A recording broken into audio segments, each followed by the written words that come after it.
तिथे अन्नाचा मान तिथे देवाचा वास हे नेहमी ऐकलंय, म्हणून पूर्ण जेवण संपवून आम्ही मंदिराकडे निघालो. आमचा अॅनिव्हर्सरीचा आनंद ठीक आहे, पण हॉटेलवाल्याने माहित नाही कोणत्या खुशीत 3 वॉटर बॉटलचं जास्तचं बिल लावलं. म्हणून मित्रांनो, नेहमी बिल चेक करून घ्या. ओम त्र्यंबकम यजामहे सुगंधिम पुष्टिवर्धनम उर्वारुकमिव बंधनान मृत्योर्मुक्षीयमामृताम. रांगेत लागलो तेव्हा कळालं मिनिमम 3.5 ते 4 तास लागणार होते आणि जिजाने सकाळपासून काही खाल्लेलं नव्हतं.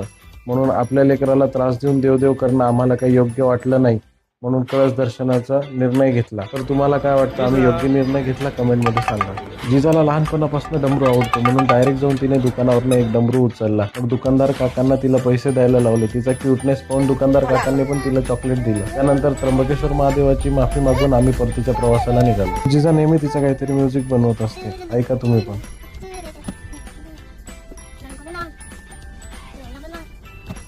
संघर्ष रडवतो पण आपलं आयुष्य घडवतो, असं सुंदर कोट या रिक्षावर लिहिलेला होता.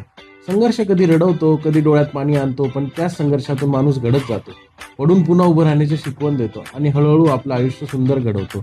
म्हणून आयुष्यात संघर्ष महत्त्वाचा आहे मित्रांनो. घरी पोहोचलो आणि जिजाला माझ्या मिठीत घेतलं आणि लिफ्टमध्ये जाण्यासाठी आपली जिजाऊ कायमच एक्सायटेड असते, म्हणून थोडा सावधच व्हिडिओ करत होतो. मित्रांनो, तुमच्याकडे पण लहान बाळ असेल तर विशेष लक्ष द्या. दिवसभराच्या थकव्यानंतर जिजा डायरेक्ट कपडे काढूनच कलर घेऊन बसली, पेंटिंग करायला बसली.